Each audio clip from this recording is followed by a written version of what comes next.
রংপুরকে প্রদেশ ঘোষণা করতে হবে। এই আগামীকালকে যারা করতেছেন জুলাই, তখন আমাদের বৈষম্য দূর করার জন্য রংপুরকে প্রদেশ ঘোষণা সহ 2 ভোট, এক ব্যক্তির 2 ভোট, প্রাদেশিক পার্লামেন্ট, প্রাদেশিক সরকার, কেন্দ্রীয় ফেডারেল সরকার এবং আমাদের শ্রেণী পেশার লোকের প্রতিনিধিত্বের দাবি নিয়ে আমরা আন্দোলন সংগ্রাম চালিয়ে যাচ্ছি। অবিলম্বে জুলাই গণ অভ্যুত্থানের আশা আকাঙ্ক্ষা বাস্তবায়ন যেন হয়।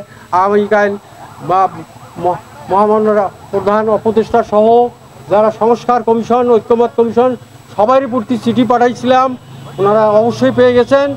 আমরা আপনাদের মাধ্যমে সাংবাদিক প্রিয় বন্ধুগণ, আপনারা আমাদের এই দুঃখের কথাগুলো শুধু আমার নয়, আমাদের কমিটিরও নয়, আমরা আছি এই জুলাই 36 জুলাই বুথে আজকে স্তম্ভের পাশে বসে আমরা করছি এই সাংবাদিক সম্মেলন।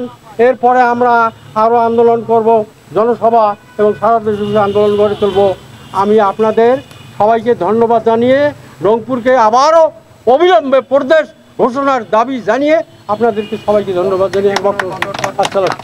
কর্মসূচি আছে, আমরা আগামী 1 মাসের মধ্যে আমরা চেষ্টা করবো পাবলিক একটা বড় ধরনের জনসভা করার জন্য। তখনও আপনাদের ডাকবো, পত্রিকার সমস্ত আমাদের কেন্দ্রীয় রংপুরের বড় বড় যত নেতা আছে, আমরা যেই দলেই করি না কেন সবাইকে ডাকতে হবে। যারা আমাদের এই জুলাই অভ্যুত্থান ও স্বৈরাচারী সরকারকে হটানোর আন্দোলনে ছিল, তারকে সবাইকে নিয়ে আমরা একটা বড় ধরনের প্রোগ্রাম করব।